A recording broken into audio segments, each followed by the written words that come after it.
मित्रांनो नमस्कार। या सृष्टीचा निर्माता ईश्वर आहे आणि त्यांनी मनुष्याची निर्मिती सुद्धा केली आहे। या सृष्टीवर जवळपास 800 कोटी लोक राहतात।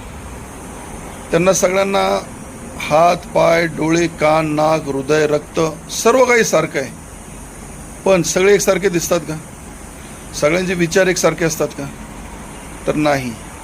मग जर सगळ्यांचे विचार एकसारखे असावे असं जर वाटलं असतं तर ईश्वराने तशी काहीतरी पद्धत निर्माण केली असती, तसं त्याच्यामध्ये काहीतरी टाकलंच असतं ना, की सगळ्यांचे विचार एकसारखे असले पाहिजे। एकाच कुटुंबात 4 सख्खे भाऊ जर असतील ना तर एकत्र कुटुंबात ते राहू शकत नाही। बायका मुलांसोबत त्यांच्यासुद्धा वाद होईल।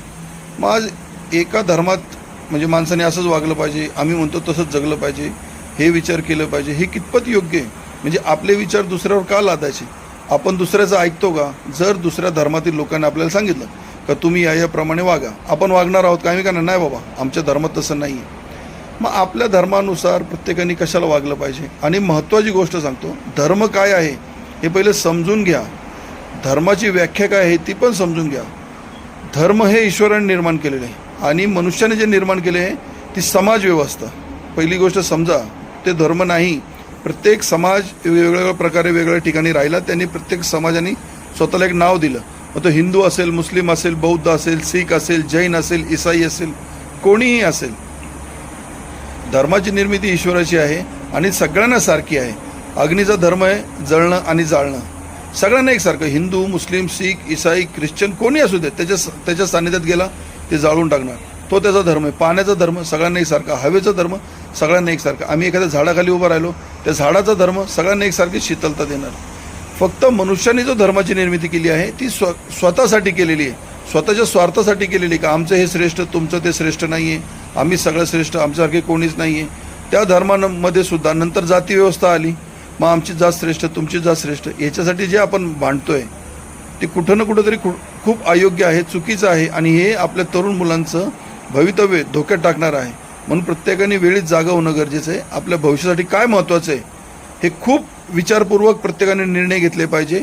कोणाच्याही धर्माच्या नावामध्ये जे काही राजकारण चालले त्याच्या राजकारणाला बळी पडू नका, एवढंच मी तुम्हाला सर्वांना सांगतो।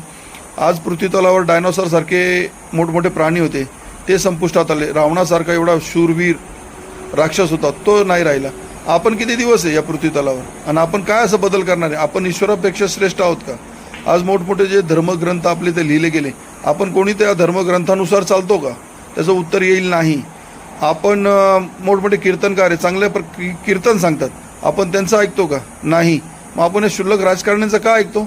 त्यांना तर सत्ता पाहिजे, त्याच्यासाठी ते आपल्याला भडकावतात। आज आपल्या ग्रामपंचायतीत तुम्ही एक विचार करा, जर इलेक्शन झालं, 2 मित्र आयुष्यभर सोबत राहतात, पण जेव्हा त्या दोघांना उभं राहायचं असेल ते एकमेकाविषयी वाईट सांगत सुटतात का? कारण का त्या दोघांपैकी कोणाला तर निवडून यायचं आहे। मग तो त्याच्याविषयी वाईट सांगणार, हा याच्याविषयी वाईट सांगणार, आणि आपण फक्त ऐकायचं मग बघा, हा नाही खरं आहे, तुझं खरं आहे। म्हणजे हे समाजामध्ये आग कशी लावली जाते हे राजकारण्यांना चांगलं माहिती आहे। म्हणून ते आपल्या विश्वासाचा गैरफायदा घेऊन आपल्या सर्वांचं, तरुण पोरांचं डोकं भडकवत आहेत। प्रत्येकाने सावध राहणं गरजेचं आहे। धर्म हा आपल्या अंगात आणला पाहिजे, तो भिनला पाहिजे, म्हणजे माणसाला कळेल का आपण कसं वागलं पाहिजे। धर्माच्या नावाने राजकारण करून, कोणाला मारून, कोणाचा जीव घेऊन कुठलाच धर्म कधीही श्रेष्ठ होऊ शकत नाही। तुम्हाला कोणा काय वाटतं कमेंटमध्ये नक्की कळवा। धन्यवाद। जय हिंद, जय महाराष्ट्र।